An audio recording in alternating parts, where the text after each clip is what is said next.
we are grateful. And there's so many stuff, happy stuff and not too many happy stuff.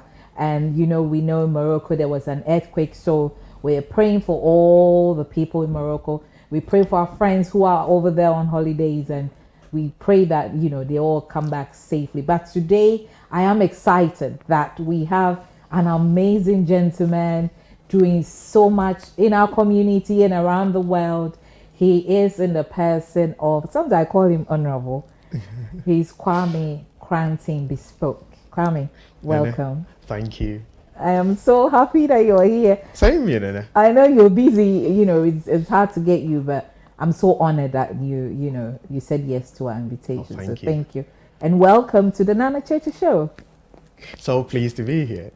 So Kwame, I think the first time I met you, you were showcasing your work at an event many years ago. Yeah. And we followed each other, and I've followed you, and I've seen that every day you keep on rising and rising and rising, which is a wonderful thing. But we want to go back from where you began. Did you grow up here in the UK, or you grew up in Ghana? No, I grew up in Ghana. I was born and bred in Ghana. My dad was a teacher. So growing up, looking at the way he dresses every day, and my dad was that type of person who loves to wear suit. Those days we used to call it the political suit. Political yeah, suit. the short sleeve suit. Yes, yeah. And he will dress up every morning, and I look at him, and he inspired me to love menswear.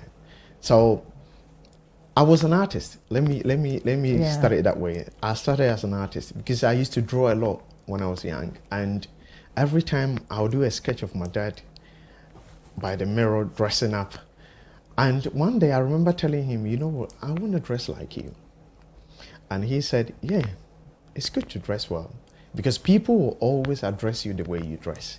And that thing got stuck in my mind, and I started working on it. I started trying to look like him, trying to dress and look the way he looked.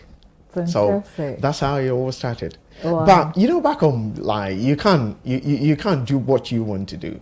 Of course. Yeah. Of course. We're coming to that. This September we're talking about bigger dreams, and each and every one, I believe, have a dream, especially when you're a little boy, a little girl. There is something that's growing at you want, some people say I want to be a doctor or a lawyer, and then our parents, when it came to the creative side, they didn't want to know. No. They want you to be a doctor, accountant, engineer, that's the problem. and stuff. So when you told them that you want to be an artist or a designer, what was the reaction? My dad didn't like it.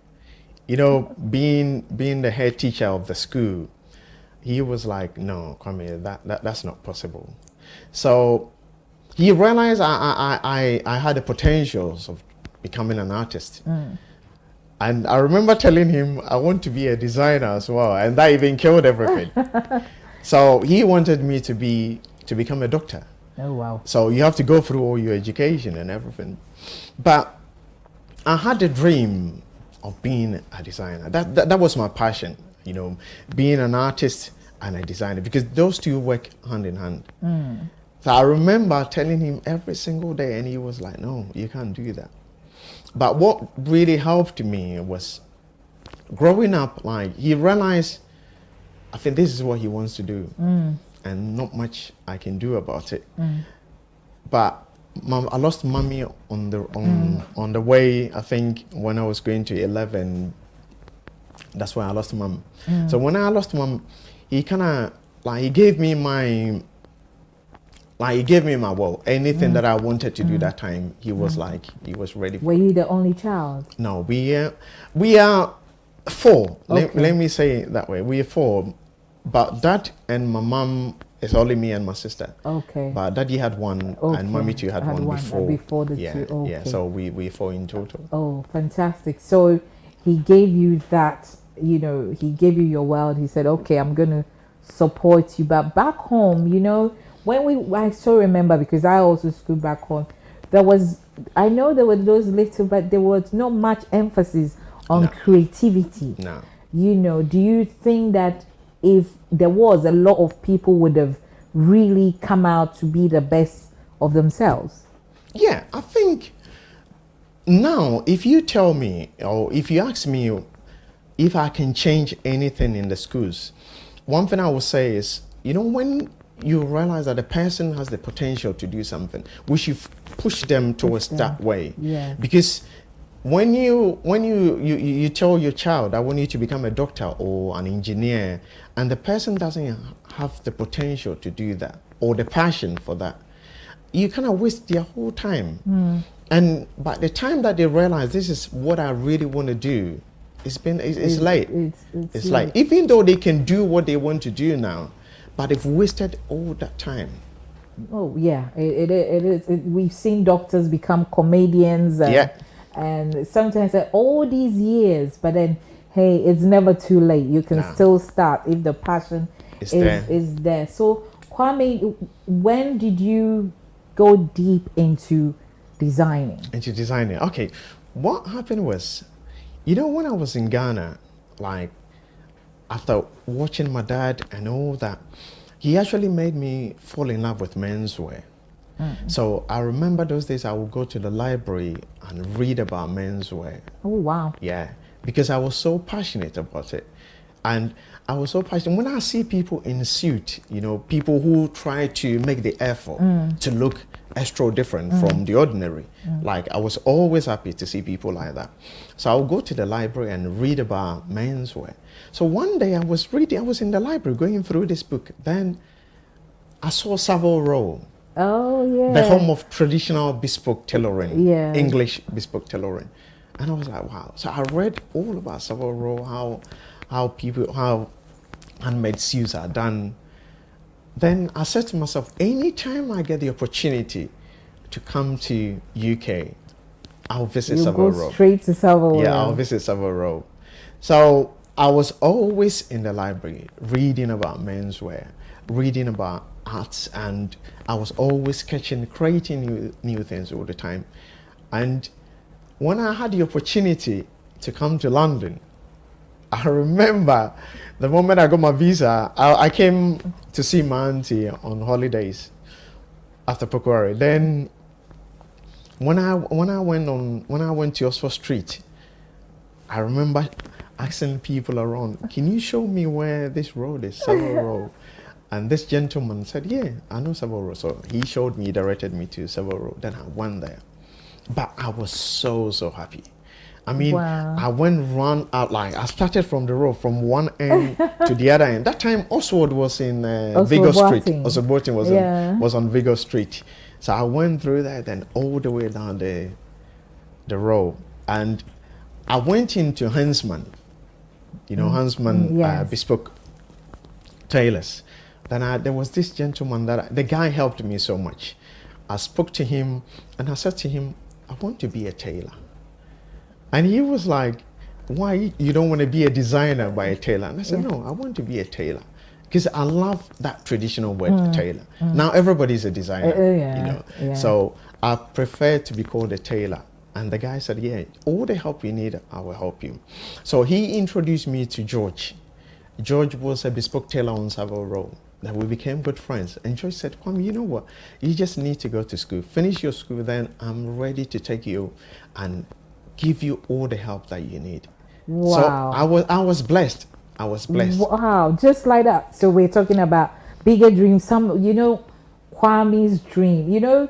When you know something and you're in love with something, you don't care. He came to London, he marched straight to I remember when I said, I so wanted to go to Hollywood. When I got there, I said, I'm going to Hollywood and I want to go to where the sign is. The Hollywood sign. I had no idea.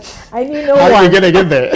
I knew no one, but I made the effort and I went, and it opened so many doors. So passion, when you're passionate about something, it's like you don't care, you don't think, you're just going. And so you went to school. Yeah. And then what next? What happened was after school, after St. Martin's, there was an event in Ghana. So the PA for Ghana Dressmakers and Tailors Association. Oh, there's something like that. Yeah, that time. That time, okay. Yeah. So the lady just like send me an email.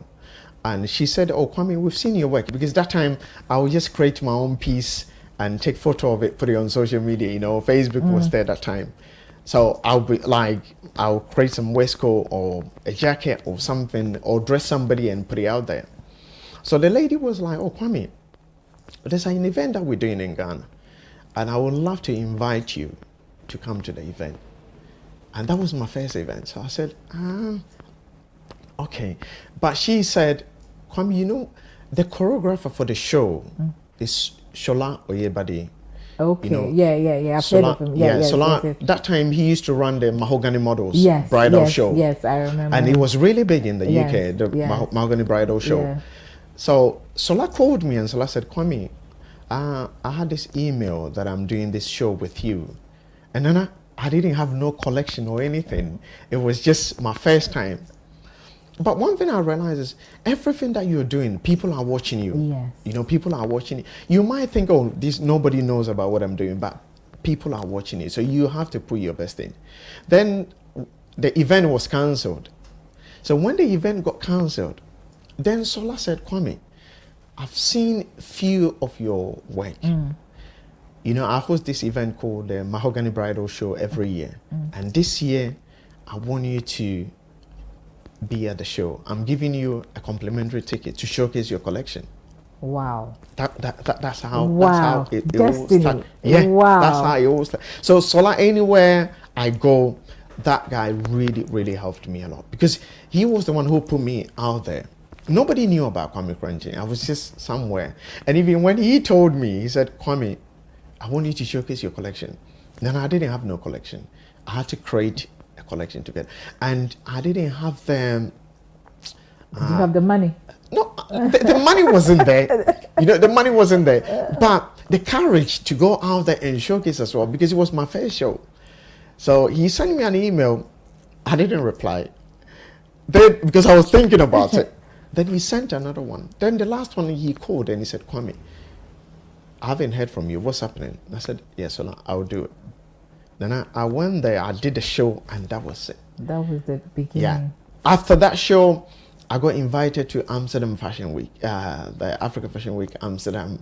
Like Barcelona, Africa Fashion Week, Barcelona invited me that same year. So Wow. it was a breakthrough for me. It just took off. Yeah. That is what the good Lord can do. But then after that, you also have to step out. Yeah. A step of faith. And through that, you've won so many awards. I Yes. mean, when I was reading your bio, I said, if we're going to read all this, we will never finish. We won't finish You it. know, you really put yourself out there. You walked in and we're all like, wow. So the producer is going to, all of us are going to get measured today. So we're Yeah. going to be wearing the cake. So Yeah, the cake from your shoes to everything is like on point. Thank you. You know, we in our community, we sometimes we hardly see our uncles, our daddies, you know, put themselves really dressed to, you know, to the top. Yeah. I mean, top notch. Not that I'm not saying that we should be dressing or even at home, but you said something. You made a statement that you're dressing because it makes a big statement. Sometimes we all get favors because the way we are dressed. Yeah. Because somebody sees you and like, oh wow. Yeah. And they would think you're a very important person just because even That's you true. might not be anyone, but because you are so dressed well, Yeah. they would give you that access. That's true. What is the importance? I want you to look in the camera and tell our uncles, our brothers, our sisters, our mothers the importance of dressing well. Yeah. You know, I always say the way you dress is how people will address you. You know, I've been to so many places and you just walk in and the way they see you, it opens a lot of doors. So dressing well is a way of good manners. You know, when you dress well, people see you and people can only tell who you are from the way you dress or the way you speak. Yeah. Because if you dress well, you haven't said anything, but they put you in certain category. So dressing well is something That's really, really important. The way you carry yourself, the way you speak, because when you dress well, you should learn how to speak as well. Yeah. So dressing well is one of the things that I would say personally, it has opened so many divine doors for me. I will tell a joke of a young lady who was so admiring a guy, you know, and the way the guy dressed was like top notch. But as you're saying, you carry yourself and the way you speak. So this guy, the girl is admiring him, and then he opens his mouth and go, Joe. You see? And he's like, what? You know, and that puts the person off. I don't want to know. No. The way he's, no. You know, so you dress well and you speak well. You speak well. And sometimes we see our people and the way they're on the phone, on the bus, by the roadside. That's another thing. And the screaming way as well. Screaming, and because you never know who can understand your language. Yeah. And sometimes on the train, you know, we have to be I don't know whether the word is civilized, but yeah. we've got to be careful the way we talk. It's so important. Sometimes, like, you know, if we're not in the classroom, then we that go to church, it has to be said in church. That's you true. know, the way we dress and carry ourselves, and we speak in public as well. So now you're out there, but you didn't get there. There are some pros and cons that you've been going. Somebody sees you looking all dapper. You walked in, that was the word we were using. Yeah. But then tell us behind the scenes what goes on, how you get yourself together to travel, because people think it's all rosy. It's all rosy. Okay. Personally, I would say the industry is huge. You know, the fashion industry is huge, especially in the UK. It's huge. And, you know, coming from Ghana, let me put it, in Africa especially, like when it comes to menswear, the origination of menswear is from here. Savile Row is noted for his good work. Best, So trying to break through here was really difficult. It wasn't that simple. And you know, for you to put up a collection together, it's all money. Money is involved as well. And another thing is getting the right shows to do, because there are some shows that you do, they lift you up. There are some shows that you do, it doesn't take you anywhere. Of course. So trying to get the right shows and coming in contact with the right people, because everything that you do, you need people to help you. You can't do everything by yourself. You need people who are in the industry already to help you. So meeting the right people, getting the right shows to do, and you yourself as well, you yourself being the designer, how are you ready to work? How are you ready to put in more work? Because nothing comes easy. You know, nothing comes easy. It's a lot of work, a lot of sleepless nights. Just imagine you have to create a whole new collection. This collection is done in 2 months' time. A new collection has to be done. Like, you go with the season, and at times the finances are not there, but you need people to help you financially. So these are some of the things that you go through. Financial problems are there. Getting the right shows to do are there, and you get people who don't like you for no reason. As for those people, you don't even concentrate on No. them. So I know there's seasonals when it comes to, we see London Fashion Week. You just come from the last time we spoke, you were going to Turkey, and then we've been trying to get Kwame for a long time, and then they said, no, I'm flying here and I'm there, and then you just came back from Amsterdam. So they give you notice prior to this event, and then so the collection you do for, like, say, Turkey, you have to change the collection for Amsterdam? No, it depends on like the season that we're in. So let's say if I do London Fashion Week in September, I'm flying to the States.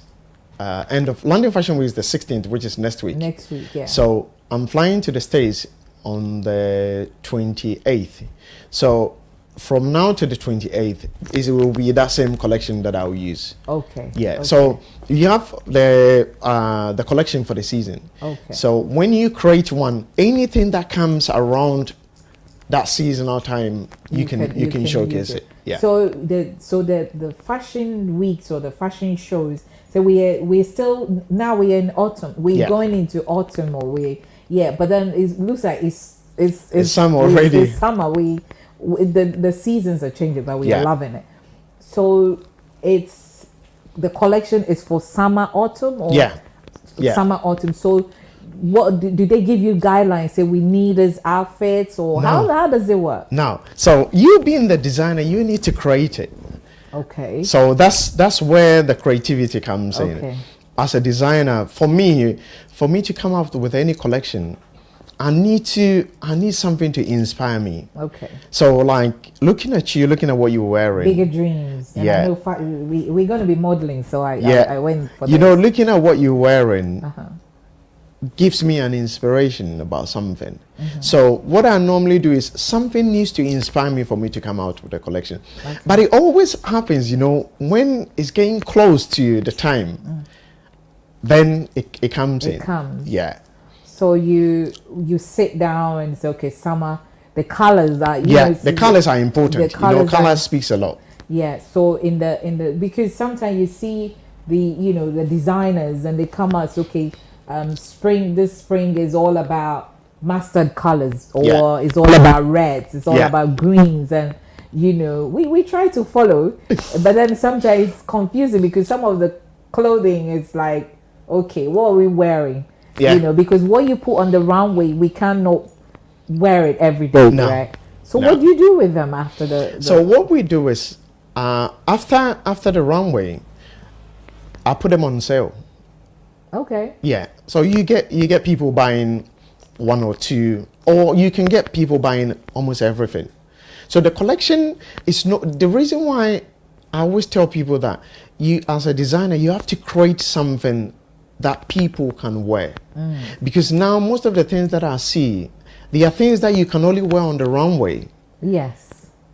After the runway, it's very difficult to imagine somebody wearing it on the street. We're taking it to someone's party. Yeah. So I try my best to create things that are easy to wear, Okay. Like as a gentleman, if you have to go anywhere, you can wear something from the collection. So it's easy to sell.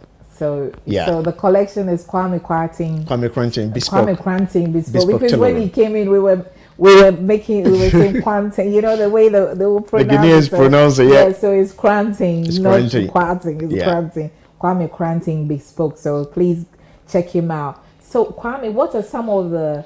We'll come to the advantages, but we want to start with some of the disadvantages that you've had, especially when it comes to support. Yeah. I know the financial aspect is huge. How are you able to support this for all these years running? Yeah, I mean, God has been faithful, Amen. Anytime I'm in need of anything, He is the only person who supports me, and I always put my faith in Him, and He's never let me down. It doesn't matter how much money I need. When I cry unto Him, I always get people coming from left and right to help, because the financial problems, you go through them, because you have to create a whole collection. There's a lot of money involved. Thousands of pounds. Yeah, there's a lot of money involved. And at times, by the time you even start to create a new collection, the old collection, you haven't finished selling them. So you will need financial support. But God has been faithful. God has been faithful. Yeah, I think I'll put it that way. Because somebody looked at we went on the site and we saw one suit and we're like, oh Lord, how are you? People buy. No, people buy. If in our language they'll say that the fact that you don't have money doesn't mean you don't have to eat sardine or something like that. So there are people out there who really come out and buy. So check the collections out, and you know what I'm talking about. And what are the other disadvantages that you face along the journey? Okay, along the journey, I would say, there are some places that favoritism is everywhere. Yes. And especially coming from a black background. Yeah. So at times other people will be favored more than you, which I think anything that comes on your way is part of the process. Yeah. It's part of the process. At times you need to go through all these things for you to know that the things that you are enjoying now, you should cherish them. Yes. Because some people don't even come close to what you're enjoying now. Yeah. So favoritism is one of the things in the industry. There are some places that you go and you realize you deserve this, but they won't give it to you. So these things are part of the journey. But I see anything that comes on my way as an obstacle. I see it as a platform to move on. Fantastic. Yeah, everything. Like I remember my first time when I got nominated for the Bertha Award, and I didn't win. I didn't know about it because that time I was in my corner doing my own thing. And 2 days to the main award ceremony, somebody said, Kwame, oh, you know, I saw your names in the nominations. And I said, oh, really? I didn't know. So I checked it and my name was there. But the following year, I won because to me, I think that was my year to win. Yeah. That year, the first year I got nominated and I didn't win, I think it wasn't meant for me. I believe in that what is meant for you will definitely come to pass. So if you're building your dream, if you know, whatever you're doing, just put your heart, your soul, your everything in it, because you never know. You never know the doors that, I mean, you're traveling the world, you're meeting people, you're networking, which is so important, and you're putting yourself out there. You cannot be there when you sit in your comfort zone. Your comfort zone. And many of us are sitting in our comfort zone, fasting and praying and hoping that Almighty miracles God will happen. Yeah, miracles happen for sure. But then it's so important that we put ourselves out there. And what are some of the advantages that, apart from, you know, the dapper and all that? I know some of the advantages is you get a lot of opportunities. Let me say it that way, because there are so many things that are needed, and the way that they come about, you know, like you walk into an office to speak to somebody, you get there, they look at the way you're dressed, your presentation and everything, you get it, you know. And one thing personally, I will say, I always give credit to God, because He is my source of inspiration and my source of power and everything. So anything that comes to me, even though through the work that we are doing and all these things comes up, I believe that God has ordained it to happen. So even though it's an advantage, it's still from God. And I give Him all the praise. We give Him all the praise. It's so important. When it comes to, you know, we were having a conversation and how I don't, apart from you, I know there are so many designers, as you said, now everybody is a designer, but we look out for quality in things, because it's one thing that people just rise, the next thing you don't see them again. And when you're called to do something and you put in the work, you put in the passion, you put in everything, you keep rising. What has been the support of our community in what you do? I would say personally, you know, our Gideon community is different. You know, like when it comes to supporting you and all that, it's really difficult. Because I remember I had two guys who wanted suits made from me, and one of them was like, "Oh, Kwame, yeah, your suits are really expensive, and oh, this one I can get it somewhere cheaper and all that." But I think it's about time we realize the quality that we put in. You know, when you know the quality that is in what you're buying, I mean, you wouldn't ask for a discount. Like, we love our discount. You know, our discount. Like, it doesn't matter if you like give us discount today.